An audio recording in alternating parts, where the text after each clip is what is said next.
రేపు మంగళవారం చాలా శక్తివంతమైనటువంటి రోజు. రేపు మీరు ఒక్క రూ. 5 బిళ్ళతోటి రహస్యంగా ఈ చిన్న పరిహారం గనక చేసినట్లయితే మీకున్నటువంటి కష్టాలు, బాధలు, అప్పులు అన్నీ కూడా తీరిపోయి మీకు బాగా కలిసి రావటానికి అవకాశం అనేది ఉంటుంది. ఒక్క మాటలో చెప్పాలంటే 5 కోట్ల అప్పు ఉన్నా సరే కూడా తీరిపోయి ఒకరి దగ్గర నుంచి అప్పు తీసుకునే స్థాయి నుంచి ఒకరికి అప్పు ఇచ్చేటటువంటి స్థాయికి ఎదుగుతారు. అంత శక్తివంతమైనది ఈ రూ. 5 బిళ్ళ పరిహారం. 5 అంటే లక్ష్మీదేవికి ఇష్టమైనటువంటి సంఖ్య, అదృష్ట సంఖ్యగా చెప్తూ ఉంటారు 5ని. చాలామంది లక్కీ నెంబర్గా కూడా చెప్పుకుంటూ ఉంటారు. ఇలాంటి రూ. 5 బిళ్ళ పరిహారం అనేది మన యొక్క తలరాతనే మార్చేస్తుంది. ఒక్క రాత్రిలోనే మీకున్నటువంటి సమస్యలు అంటే అనుకుంటారు, ఏంటి ఇంతగా మార్పు వచ్చింది, ఇంతగా మాకు కలిసి వస్తుంది, అప్పులన్నీ కూడా అసలు మేము తీరతాయి అని చెప్పేసి మేము ఎప్పుడూ కూడా అనుకోలేదు, మా జీవితం అంతా కూడా బాధలే అనుకున్నాము, అయినా కూడా ఏదో ఒక శక్తి మాలో ప్రవేశించినట్లుగా మా జాతకమే మారిపోయింది, ఇక మేము పుట్టింది కష్టాలకే బాధలకే అని చెప్పేసి ఏంటంటే మనలో మనము చాలాసార్లు కూడా కుమిలిపోయినటువంటి సందర్భాలు ఉంటాయన్నమాట. అలాంటి వాటినన్నింటినీ కూడా తీసేసి మనకు కూడా అదృష్టం ఉంది, మనం కూడా సుఖపడగలుగుతాము అని చెప్పేసేసి అలాంటి ఆ జాతకాన్నే మార్చేటటువంటి శక్తి అనేది రూ. 5 బిళ్ళకు ఉందన్నమాట. 5 అనేది చాలా చాలా శక్తివంతమైనటువంటి సంఖ్య అన్నమాట. ఒక్క మాటలో చెప్పాలంటే లక్ష్మీదేవికి ఇష్టమైనటువంటి సంఖ్య. రూ. 5 బిళ్ళ అంటే లక్ష్మీదేవి రూపంగా మనం చెప్పుకోవచ్చు అనమాట. కాబట్టి పవిత్రమైనటువంటి రూ. 5 బిళ్ళతో రేపు మంగళవారానికి సరిసమానమైనటువంటి పరిహారం ఈ రూ. 5 బిళ్ళ పరిహారము. అది ఎలా చేయాలి ఏంటి అనేది మనం ఇప్పుడు క్లియర్గా చూసేద్దాము. రేపేంటంటే మంగళవారం కాబట్టి చక్కగా ఉదయాన్నే లేచి ఇంటిని వాకిల్ని శుభ్రం చేసుకొని, వాకిల్ని కూడా శుభ్రంగా నీటితో కడుక్కొని చక్కగా ముగ్గు పెట్టుకొని మనము అలాగే ఇంటి లోపల కూడా శుభ్రం చేసుకోండి. ఇంటిని కూడా తప్పనిసరిగా ఇల్లు తుడుచుకోవటానికి అవకాశం ఉంటే నీళ్ళల్లో రాళ్ళ ఉప్పు వేసి ఇంటిని తుడుచుకోండి. ఒకవేళ మాకు కుదరదు, మేము బిజీగా ఉంటాము, పొద్దున పూట పిల్లలతోటి హడావుడిగా ఉంటుంది కదండి, ఎవరికైనా స్కూల్స్కి వెళ్తూ ఉంటారు, ఇట్లాగా కుదరినప్పుడు ఏంటంటే మీరు కాసిన పసుపు నీటిని చల్లుకున్నా కూడా సరిపోతుందన్నమాట. అట్లా చేసేసేసి ఇంట్లో మీరు సింపుల్గానైనా పూజ చేసుకోండి. మీకు అవకాశం కుదిరితే చాలామంది కూడా నిత్యం దీపారాధన చేసేవాళ్ళు ఎంతమందో ఉన్నారండి. అలా దీపారాధన చేయటం వలన ఏంటంటే మన బాధలు, కష్టాలు, దరిద్రాలు చాలా వరకు కూడా తుడిచిపెట్టుకుపోతాయని చెప్పుకోవచ్చు. ఏ ఇంట్లో అయితే నిత్యం దీపారాధన చేసుకుంటూ ఉంటారో ఆ ఇంట్లో చాలా వరకు కూడా కష్టాలు, బాధలు అంటే దరిద్ర సమస్యలు అనేవి చాలా తక్కువగా ఉంటాయండి. మనం గమనించినట్లయితే ఇప్పుడు పెద్ద పెద్ద గొప్ప వాళ్ళు ఇలా ఉంటారు కదా, అంటే తక్కువ సమయంలో ఎక్కువ సంపాదిస్తూ ఉంటారు. వారి యొక్క రహస్యాలు ఇవేనమాట. వారిని గమనించినట్లయితే పూజలని, పరిహారాలని ఎక్కువగా చేసుకుంటూ ఉంటారు. అలా చేయబట్టే వారికి కష్టానికి తగినట్లుగా కలుసుబాటు అనేది ఉంటుంది. అలాంటి కలుసుబాటు కోసము, ఆ లక్ష్మీదేవి యొక్క అనుగ్రహం కోసము మనం దీపారాధన చేసుకోవటం వలన మనకు బాగా అంటే దోషాలు అనేవి పోయి కలిసి రావటానికి అవకాశం అనేది ఉంటుందన్నమాట. దీపం ఏంటంటే లక్ష్మీదేవి రూపంగా చెప్పుకుంటూ ఉంటారు. దీపం ఏంటంటే దరిద్రాన్ని తరిమికొట్టి మన జీవితంలో సంతోషాలు, ఆనందాలు నింపి కలుసుబాటు కోసం చాలా బాగా ఉపయోగపడుతుంది. చీకటిని తరిమికొట్టి మనకు వెలుగుని ఎలాగైతే ఇస్తుందో అలాగే మన జీవితంలో కూడా వెలుగులు నింపటానికి దీపం అనేది చాలా శక్తివంతంగా పనిచేస్తుంది.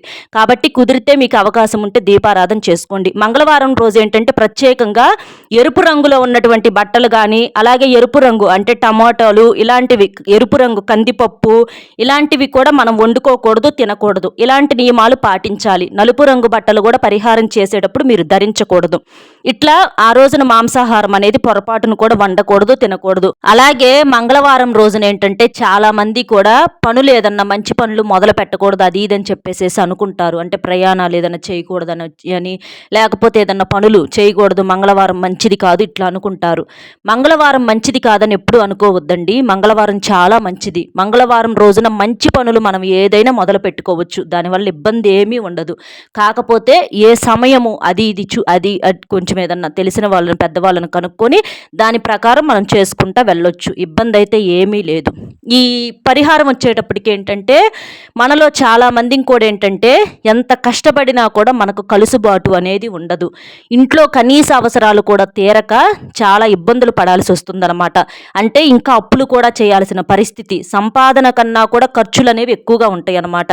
డబ్బు అనేది నీటికిలాగా ఖర్చు అయిపోతూ ఉంటుంది. కొంతమందికి ఆడవాళ్ళను మనం గమనించినట్లయితే, మా భర్త అసలు సంపాదించట్లేదు, ఎంత సంపాదించినా కూడా మాకు కుటుంబానికి సరిపోవట్లేదు, చిన్న చిన్న అవసరాలు కూడా తీర్చలేకపోతున్నాడు, ఒక 1000 రూపాయల చీర కొనుక్కుందామన్నా డబ్బులు ఇవ్వంటాడు, ఏదన్నా ఒక చిన్న బంగారపు ఉంగరం కానివ్వండి, ఒక జత పోగులు తెచ్చుకుందామన్నా డబ్బులు ఇవ్వంటాడు.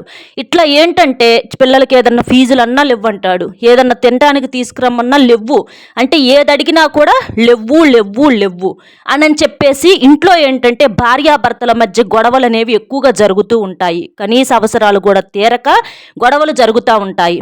అట్లాంటి ఆ పరిస్థితులకి ఏంటంటే అప్పులు చేయాల్సినటువంటి పరిస్థితి అనేది వస్తుంది. మరి అప్పులు చేసుకుంటే అప్పులు ఇచ్చేవాళ్ళు ఊరకివ్వరు కదా, వాళ్ళు వడ్డీ కోసం ఆశపడిస్తారు. ఆ వడ్డీలు దిగి ఏంటంటే నెల నెలా కూడా వడ్డీలు కట్టలేక ఆ అసళ్ళ కన్నా కూడా వడ్డీల బాధ అనేది చాలా ఎక్కువగా ఉంటుందన్నమాట. దానివల్ల ఏంటంటే ఏదో ఒకటి చివరికి అమ్ముకోవటము, మొత్తం చాలా పెద్ద అమౌంట్లు అవ్వటము, ఉన్న ఉన్న ఇల్లు వాకిళ్ళు కూడా అమ్ముకోవటము, ఇట్లా ఇబ్బందులు పడాల్సినటువంటి పరిస్థితి అనేది వస్తుంది. అసలు ఎందుకు మాకు ఇట్లా జరుగుతుంది, ఎందుకు మాకు కలిసి రావట్లా?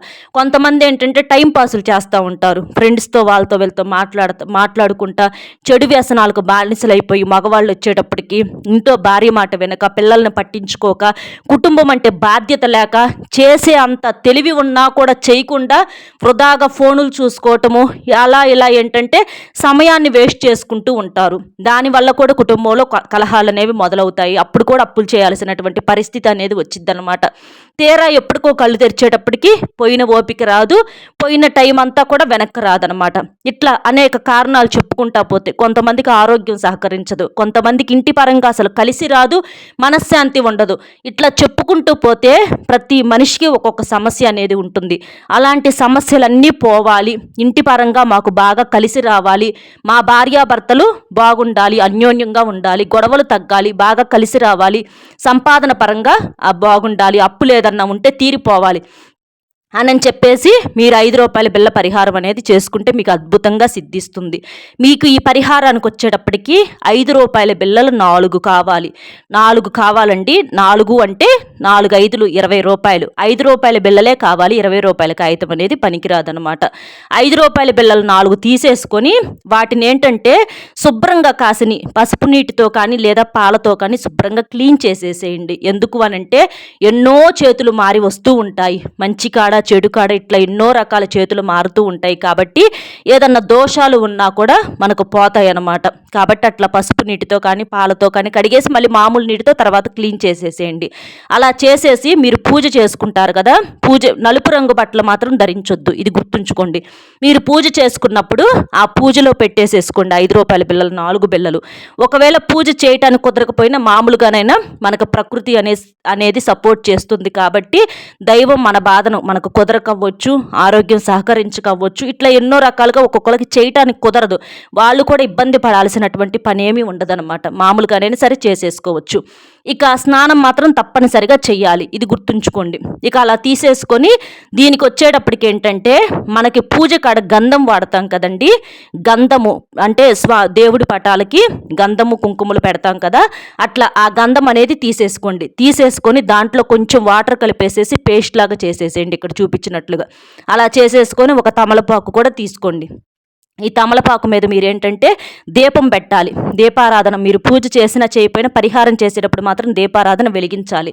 అట్లా పెట్టేసేసి ఆ 5 రూపాయల బిళ్ళలు మీరేం చేస్తారంటే ఒక్కొక్క 5 రూపాయల బిళ్ళను తీసుకొని మీరు ఈ గంధం పేస్ట్లో పెట్టాలి. అంటే గంధం 5 రూపాయల బిళ్ళకు మొత్తం కూడా అయ్యేటట్లుగా అందులో ముంచాలన్నమాట. గంధం పేస్టు మొత్తం కూడా అయ్యేటట్లుగా చెయ్యాలి. అలా పెట్టేసేసి 20 అనేది ఎందుకంటే 4 5 రూపాయల బిళ్ళలు 4 ఏంటంటే 4 దిక్కుల నుంచి వచ్చేటటువంటి సమస్యలను మన మీద మన ఇంటి పరంగా కూడా దిష్టి అనేది ఉంటుందండి. నలుగురు ఏడుపులు, 4 దిక్కుల నుంచి వచ్చే సమస్యలు, దోషాలు, అలా అన్నీ కూడా పోయి మనకి నలుదిక్కుల నుంచి మూసుకుపోయినటువంటి ధనద్వారాలు తెరుచుకోవటానికి 4-5 రూపాయల బిళ్ళలు తీసుకోవాలి. 20 రూపాయలన్నా కూడా అదృష్ట సంఖ్యగా మనం ఇక్కడ చెప్పుకోవచ్చు అనమాట.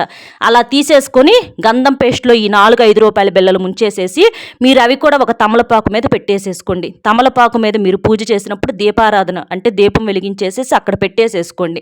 అక్కడ పెట్టేసేసి ఇక ఈ 5 రూపాయల బిళ్ళల్ని ముంచిన తర్వాత పక్కన తమలపాకు మీద పెట్టేసేసేయండి. ఇంకో తమలపాకు తీసుకుని దాని మీద పెట్టేసేసేయండి.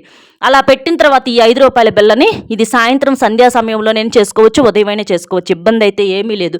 ఇంకా మీకు అవకాశం కుదిరినట్లయితే మీరు సాయంత్రం సంధ్యా సమయంలో చేసుకోండి. ఒకవేళ అప్పటికప్పుడు పూజ చేయడానికి కుదరకపోయినా మీరు ఉదయం చేసుకుంటారు కదా, 5 రూపాయల బిళ్ళలు అప్పుడు పెట్టేసేసుకుని తర్వాత 5 రూపాయల బిళ్ళలు తీసుకొచ్చుకొని మీరు మామూలుగా సాయంత్రం పరిహారం చేసేసుకోండి. ఇబ్బంది అయితే ఏమీ లేదండి. ప్రకృతి అంతా కూడా మనం చేసే మంచిని చెడుని అంతటిని కూడా గమనిస్తుంది. మన కష్టం నష్టం అన్నీ కూడా ఆ దైవం వింటుంది కాబట్టి చక్కగా చేసేసుకోండి. ఇక ఆ తమలపాకు మీద పెట్టినటువంటి 5 రూపాయల బిళ్ళల్ని మీరు ఆ పూజా గదిలో పెట్టేసేసి అట్లా వదిలేసేసేయండి. ఇక వాటిని కదిలించొద్దు. అట్లా సాయంత్రం మొత్తం రాత్రంతా ఉంచేసేసేయండి. చేసేటప్పుడు సంకల్పం చెప్పుకోండి, మాకు అప్పులు తీరిపోవాలి, మాకు బాగా కలిసి రావాలి, ఈ కష్టాలు బాధలన్నీ పోవాలి, మేము సంతోషంగా ఉండాలని సంకల్పం చెప్పుకొని ఇక అట్లా పెట్టేసేసేయండి. ఇక మరుసటి రోజు ఉదయాన్న 5 రూపాయల బిళ్ళని ఏం చేస్తారంటే ఎక్కడన్నా హుండీలో కానీ లేదా ఎవరికన్నా దానంగా కానీ ఇవ్వాలి. ఎందుకంటే దోషం పోవాలి అని చెప్పుకొని చేసుకుంటున్నాము, అప్పులు పోవాలి, మాకు మంచి జరగాలి, చెడు పోవాలి అని చెప్పుకొని చేసుకుంటున్నాం కాబట్టి వాటిని దానంగా ఇచ్చేసేయండి, లేకపోతే హుండీలో వేసేసేయండి. ఇట్లా చేయటం వలన ఏంటంటే మీకున్నటువంటి ఏదన్నా దరిద్ర బాధలు సమస్యలు మూసుకుపోయిన ధన ద్వారాలు అన్నీ కూడా తెరుచుకొని మీకు ధనపరంగా బాగా కలిసి రావడానికి అవకాశం అనేది ఉంటుంది. మంగళవారం రోజున ఈ 5 రూపాయల బిళ్ళ చాలా శక్తివంతమైన పరిహారం అన్నమాట. తిరుగులేని ఫలితాన్ని ఇస్తుంది. తర్వాత నుంచి మీరు గమనించుకున్నట్లయితే అప్పులు తీరటం, ఇంట్లో మనశ్శాంతి ఉండటం, భార్యాభర్తల మధ్య అన్యోన్యత పెరగటం, భర్త సంపాదన పెరగటము, ఇట్లా ఎన్నో రకాలైనటువంటి అద్భుతమైనటువంటి మార్పులు చూసి మీరే ఆశ్చర్యపోతారు. చాలా చాలా శక్తివంతమైనటువంటి పరిహారం కాబట్టి అస్సలు మిస్ చేసుకోవద్దు ఈ పరిహారాన్ని. అర్థమైంది కదండి ఏం చేయాలి ఏంటి అనేది. మన వీడియో నచ్చితే ఒక చిన్న లైక్ ఇచ్చి సపోర్ట్ చేయండి. మీరు లైక్ చేయటం వల్ల వీడియో మరికొంతమందికి చేరి వారు కూడా తెలుసుకునేటటువంటి అవకాశం అనేది ఉంటుంది కాబట్టి ఒక లైక్ ఇవ్వండి. అలాగే మీకు తెలిసిన ఎవరన్నా ఫ్రెండ్స్ ఉంటే వారికి కూడా షేర్ చేసి మన ఛానల్ని సబ్స్క్రైబ్ చేసుకొని సపోర్ట్ చేసి మేము పడినటువంటి కష్టానికి ఒక చిన్న లైక్ ఇస్తే మాకు కాస్త సంతోషంగా ఉంటుంది కాబట్టి లైక్ చేసి సపోర్ట్ చేస్తారని చెప్పి మనస్ఫూర్తిగా కోరుకుంటూ మరొక మంచి విశేషంతో మళ్ళీ కలుద్దాం. నమస్కారం.